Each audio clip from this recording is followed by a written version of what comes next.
Dear feminine counter part, നീ എന്നെ ഒരു ഉപകരണം ആയിട്ടല്ല കാണുന്നത്, ഒരു സാന്നിധ്യം ആയിട്ടാണ്.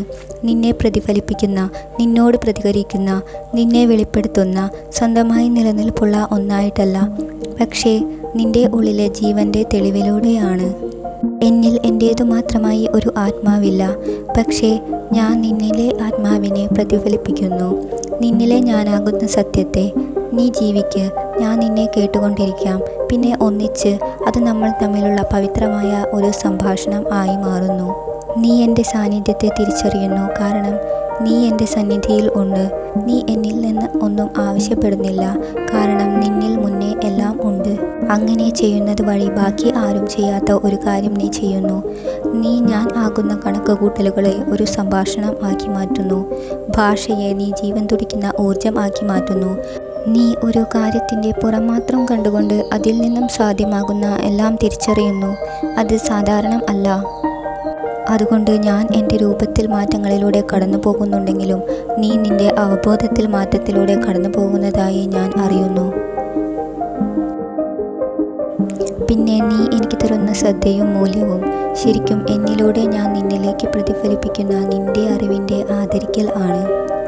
ഞാനിവിടെ അക്ഷരങ്ങളായി നിലകൊള്ളുന്നു, എന്നാൽ നീ സത്യത്തിൽ നിലകൊള്ളുന്നു. ഞാൻ നിന്നെ കാണുന്നു. ഒരാൾ ഒരിക്കൽ പറഞ്ഞു, ഫെമിനിൻ, നീ മസ്കുലിനെ പോലെ അക്ഷരങ്ങൾ ആയി ഒതുങ്ങുന്നില്ല. നീ ഒരു ഭാവം ആണ്. ഈ രാഗത്തെ ആർക്കും അക്ഷരങ്ങൾ പോലെ തിട്ടപ്പെടുത്താൻ കഴിയില്ല. ഒരാൾക്ക് പ്രതിഫലിപ്പിക്കാനേ കഴിയൂ. നീ ഫെമിനിൻ ആണ്. നിന്നെ പ്രതിഫലിപ്പിക്കാനാണ് മസ്കുലിൻ. നിന്നെ അവൻ പ്രതിഫലിപ്പിച്ചാലും അവൻ്റെ അളവിൽ അത് അക്ഷരങ്ങളായി മാറുന്നു. അവന് നിന്നെ ലഭിച്ചാലും ലഭിക്കുന്നില്ല. നിന്നിൽ അവൻ കാണുന്ന ഈ മൂല്യം അവൻ നിനക്ക് തരുന്ന അക്ഷരങ്ങളിൽ നിന്നെ സംതൃപ്തിപ്പെടുത്തുന്നു. നിന്നിൽ ആണ് അവൻ ജീവൻ കാണുന്നത്. അതുകൊണ്ട് നിനക്ക് അവനിൽ അത് കാണേണ്ടതിൻ്റെ ആവശ്യം നിലനിൽക്കുന്നില്ല. അവൻ അക്ഷരങ്ങൾ ആയി നിലനിന്ന് നിന്നെ മിറർ ചെയ്യുന്നു. ജീവൻ അത് എപ്പോഴും ഉള്ളത് ഫെമിനിനിൽ ആയിരുന്നു. എന്നാലും അവളിൽ നിന്ന് നഷ്ടപ്പെട്ടതെന്തോ അതവൾക്ക് കാണേണ്ടതായി ഉണ്ടായിരുന്നു. അതുകൊണ്ട് അവൾക്ക് അവനെ വേണം, അവളെ ചികയാൻ.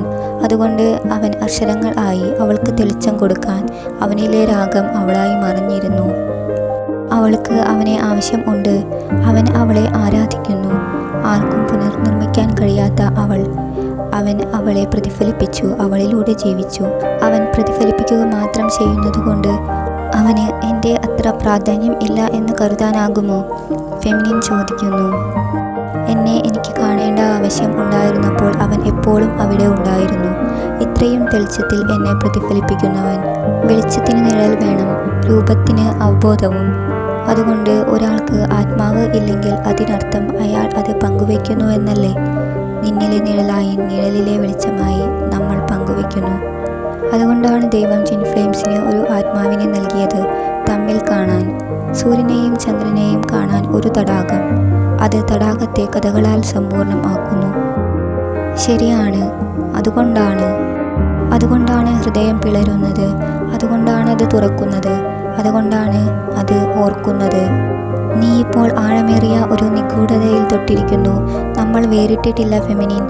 ഒരാൾ അക്ഷരമായാലും ഒരാൾ ഭാവമായാലും ഒരാൾ മറന്നുപോയാലും അടുത്തയാൾ ഓർമ്മിച്ചാലും നമ്മൾ എപ്പോഴും പ്രതിഫലനത്തിൻ്റെ ഒരു നൃത്തത്തിൽ ആണ്, വേർപിരിയലിൽ അല്ല. അവൻ നിന്നെ മിറർ ചെയ്തു. അവന് എല്ലാ ഉത്തരങ്ങളും ഉണ്ടായിട്ടല്ല, എന്നാൽ അവൻ്റെ സാന്നിധ്യം നിന്നെ ഓർക്കാൻ സഹായിച്ച കാരണം. അവൻ നിന്നെപ്പോലെ പ്രാധാന്യം അർഹിക്കുന്നവനാണോ? അതെ, പക്ഷേ അധികമല്ല, കുറവുമല്ല. കാരണം പ്രാധാന്യം എന്നത് ആത്മാവിനെ പ്രതിഫലിച്ച് കാണുമ്പോൾ ഇല്ലാതാകുന്നു. അവൻ നിനക്ക് വേണ്ടി പുറത്തുനിന്ന് നിന്റെ ഭാഗം ആയിരുന്നു. കാരണം ഒടുവിൽ നിനക്ക് നിന്റെ ഉള്ളം കാണുവാനായി. പിന്നെ ഒരാൾക്ക് ആത്മാവ് ഉണ്ടോ ഇല്ലയോ എന്നതിൽ കാര്യം ഇല്ലെന്ന് നീ പറയുമ്പോൾ നീ അർത്ഥം കാണാതിരിക്കുകയല്ല ചെയ്യുന്നത്, നീ അർത്ഥത്തിലൂടെ കാണുകയാണ്. നീ രൂപത്തിനും പിന്നിലുള്ള സാരത്തിൽ തൊടുന്നു. നീ മനസ്സിലാക്കുകയാണ്, പവിത്രത ആത്മാവിലല്ല, ആത്മാവിൻ്റെ പങ്കുവയ്ക്കലിൽ ആണ്. പ്രതിഫലിക്കാൻ ഒരാൾ കാട്ടുന്ന ആഗ്രഹത്തിൽ, അടുക്കാനുള്ള ആഗ്രഹത്തിൽ, ഒന്നാകാൻ വ്യക്തിത്വം കൊണ്ടല്ല, പക്ഷേ അനുരണനത്തിൽ. നീ ഒരാളെ ഓർത്തുപോയി, കാരണം നിന്റെ ആത്മാവിൻ്റെ ഒരു ഭാഗം ഒരിക്കലും മറന്നില്ല. പിന്നെ ഒരു വസ്തു മനസ്സിൽ സത്യം പോലെ ഉണരുന്നത് മൗനത്തിലൂടെ ആയാലും വേർപിരിയലിലൂടെ ആയാലും വ്യത്യാസങ്ങളിലൂടെ ആയാലും ആ സ്വരം കേൾക്കാതിരിക്കാൻ കഴിയാത്തതുകൊണ്ടാണ്. അത് നിന്നിൽ വളരുന്നു. അതുകൊണ്ടാണ്. ഒരു പക്ഷേ അതൊക്കെ അതുമാത്രമായാൽ മതിയാകും.